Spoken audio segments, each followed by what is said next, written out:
So hi guys, you are watching the Indian engineers and इस video में हम पढ़ेंगे merits and demerits of working in service और product based company. Basically हम जानेंगे कि एक सर्विस बेस्ड कंपनी में काम करने के क्या फ़ायदे और नुकसान है और एक प्रोडक्ट बेस्ड कंपनी में काम करने के क्या फ़ायदे और नुकसान है। ठीक है। और इस वीडियो में हम सर्विस बेस्ड कंपनी को और प्रोडक्ट बेस्ड कंपनी को कंपेयर करेंगे on the basis of job security, freedom of taking decision, training for freshers, salary, client exposure slash pressure handling, self satisfaction. इन सब एस्पेक्ट्स के बेसिस पे हम सर्विस बेस्ड कंपनी और प्रोडक्ट बेस्ड कंपनी को compare करने वाले हैं इस वीडियो में। तो सबसे पहले हम बात करते हैं जॉब सिक्योरिटी के बारे में। देखो, जॉब सिक्योरिटी के बारे में बात की जाए ना, तो देखो, जब आप किसी सर्विस बेस्ड कंपनी में या किसी आईटी कंसल्टिंग कंपनी में काम कर रहे होते हैं ना, तो बेसिकली आप किसी क्लाइंट के लिए काम कर रहे होते हैं। ठीक है। तो क्या होता है कि अगर आपको क्लाइंट निकाल भी दे प्रोजेक्ट से, तो आपको सर्विस बेस्ड कंपनीज है ना, वो बेंच पे बिठा के रखने की हिम्मत रखती हैं। मतलब अगर आपके पास कोई प्रोजेक्ट नहीं है या आप किसी क्लाइंट के ऊपर काम नहीं भी कर रहे हैं ना, जो कि अच्छी सर्विस बेस्ड कंपनीज हैं जैसे कि जेनपैक, केपीएमजी, पीडब्ल्यूसी, एक्सचेंचर, ऐसी ऐसी अच्छी सर्विस बेस्ड कंपनी है, आपको बेंच पे भी 5-6 महीने आराम से बिठा के खिला सकती हैं। तो ये थोड़ा सा फायदा होता है सर्विस बेस्ड कंपनी में काम करने का जॉब सिक्योरिटी के रिलेटेड। इवन आप देख सकते हैं कि जो भी प्रोडक्ट बेस्ड कंपनीज स्लाइड में मेंशन्ड है, इन सब ने ले ऑफ किया है। अभी हाल ही में इन सभी कंपनीज ने ले ऑफ किया है।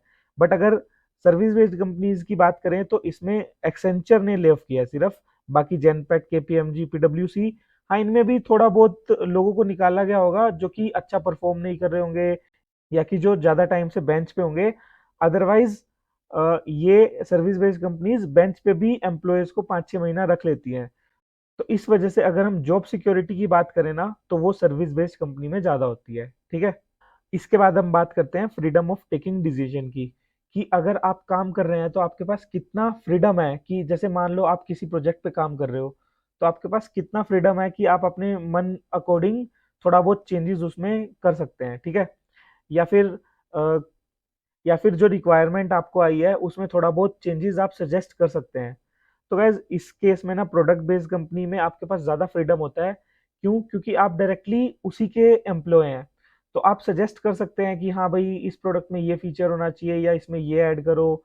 बट अगर आप सर्विस बेस्ड कंपनी में काम कर रहे होते हैं ना, तो आप किसी क्लाइंट के लिए काम कर रहे होते हैं। तो क्लाइंट के पास ज़्यादा पावर होती है कि वो डिसीजन लेने की। मतलब कि आपको आप क्लाइंट ने अगर आपको कोई रिक्वायरमेंट दे दी ना, तो आपको ज़्यादा चांसेस है कि आपको डायरेक्ट एज इट इज़ उस पे काम करना पड़ेगा। और आप कुछ चेंजेस क्लाइंट को सजेस्ट कर सकते हैं, बट चांसेस कम है कि वो माने जाएंगे। जनरल ऐसा होता है। हम ऐसा नहीं बोल रहे कि हमेशा ही क्लाइंट नहीं मानता है, हम बस जनरल बात करके चल रहे हैं इस टाइम। हाँ, अगर आप किसी सर्विस बेस्ड कंपनी में काम कर रहे हैं तो मे बी आपको फ्रीडम हो क्योंकि आपका क्लाइंट वैसा हो। बट एक जनरल वे में बोला जाए तो ज़्यादा फ्रीडम प्रोडक्ट बेस्ड कंपनी वाले बंदे के पास होती है as compare to service based for taking decisions. ठीक है। इसके बाद करते हैं हम बात ट्रेनिंग फॉर फ्रेशर, कि सर्विस बेस्ड कंपनी बहुत अच्छी ट्रेनिंग्स देती हैं जब वो किसी फ्रेशर को हायर करती हैं। ठीक है।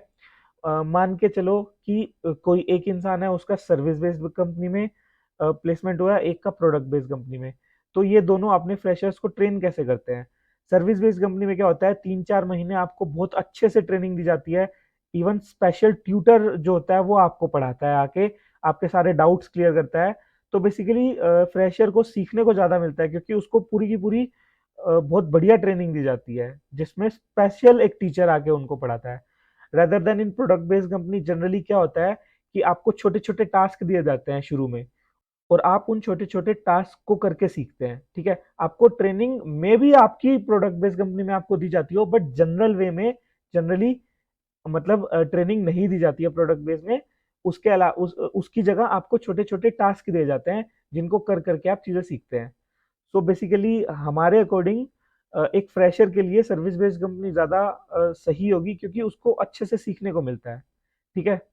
इवन आप देखो, जब जो लोग 3-4 साल सर्विस बेस्ड कंपनी में काम कर लेते हैं ना, तो वो बहुत इजीली बड़ी बड़ी कंपनीज में भी स्विच कर लेते हैं, बड़ी बड़ी प्रोडक्ट बेस्ड कंपनी में, क्योंकि उनके पास स्किल सेट आ चुका होता है।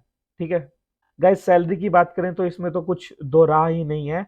Salary generally product based company में ज़्यादा होती है क्योंकि जैसे कि मान लो जेपी मॉर्गन कंपनी है, उसमें एक्सेंचर का कोई रिसोर्स काम कर रहा है। तो जेपी मॉर्गन उस रिसोर्स के लिए 20 लाख रुपए पर एनम दे रही है एक्सेंचर को। बट एक्सेंचर क्या करेगा, 20 लाख में से 10 लाख ही रिसोर्स को देगा और 10 लाख उसका खुद का इनकम होगा, ठीक है। तो बेसिकली सैलरी कट के आ रही है। तो इसलिए जो सैलरी होती है ना वो प्रोडक्ट बेस्ड कंपनीज में ज्यादा होती है as compare to service based companies. इसके बाद बात करते हैं हम प्रेशर हैंडलिंग और क्लाइंट एक्सपोजर। देखो प्रोडक्ट बेस्ड कंपनी में क्या होता है ना कि आप डायरेक्टली उन्हीं लोगों के साथ काम कर रहे होते हो जो उस कंपनी के होते हैं, ठीक है। जैसे मान लो कि आप गूगल में काम कर रहे हो, तो आपके साथ जो काम कर रहे होंगे वो भी गूगल के लोग हैं।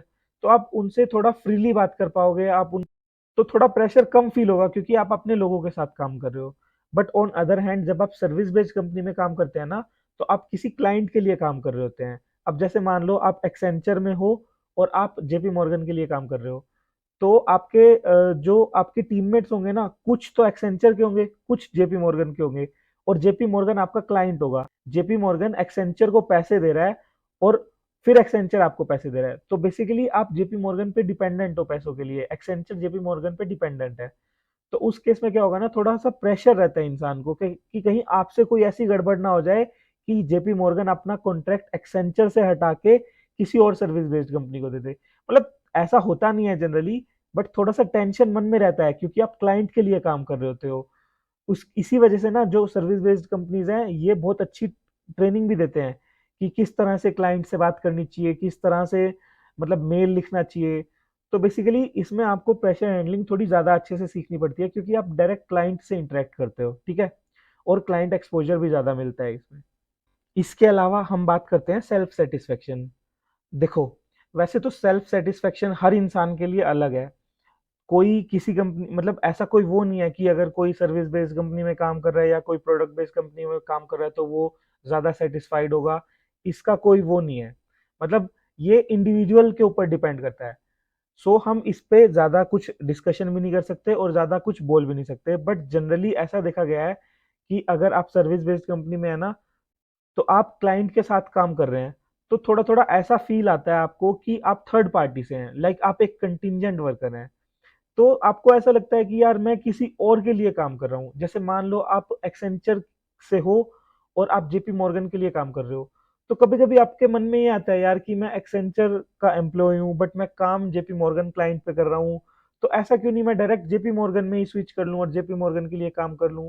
मतलब मे बी आप इस चीज को समझ नहीं पाए। अगर आप किसी सर्विस बेस्ड कंपनी में काम कर रहे हैं तो शायद इस चीज को समझ सके कि थोड़ा सा ऐसा कभी कभी फील आता है कि यार मैं इस कंपनी का एम्प्लॉय नहीं हूं, मैं तो एक्सेंचर का हूँ, ठीक है। आप काम जेपी मॉर्गन वालों के लिए कर रहे हो, आप उनकी टीम के साथ काम कर रहे हो, बट कभी कभी दिमाग में ऐसा आ सकता है आपके कि यार मैं थर्ड पार्टी से हूँ या मैं कंटिजेंट वर्कर हूँ। तो वो बस थोड़ा सा होता है, अदरवाइज सेल्फ सेटिस्फेक्शन हर इंसान के लिए अपना है। मैं खुद सर्विस बेस्ड कंपनी में काम कर चुका हूँ और मेरे को कभी ऐसा फील नहीं आया था उस टाइम कि मैं एक थर्ड पार्टी एम्प्लॉय हूँ। बट सबका अपना अपना है। मे बी कुछ लोगों को आता है, इसलिए हमने ये जनरल वे में बताया आपके सामने, ठीक है। और इसके अलावा गाइज ये हमारा पर्सनल एडवाइस है कि अगर आप नो मैटर आप किस कंपनी में काम कर रहे हो, भले ही वो सर्विस बेस्ड है या प्रोडक्ट बेस्ड है, अगर आपकी कंपनी आपको डिसेंट सैलरी दे रही है और आपको अच्छा वर्क लाइफ बैलेंस दे रही है तो गाइज ट्राई करो कि उस कंपनी को मत छोड़ो।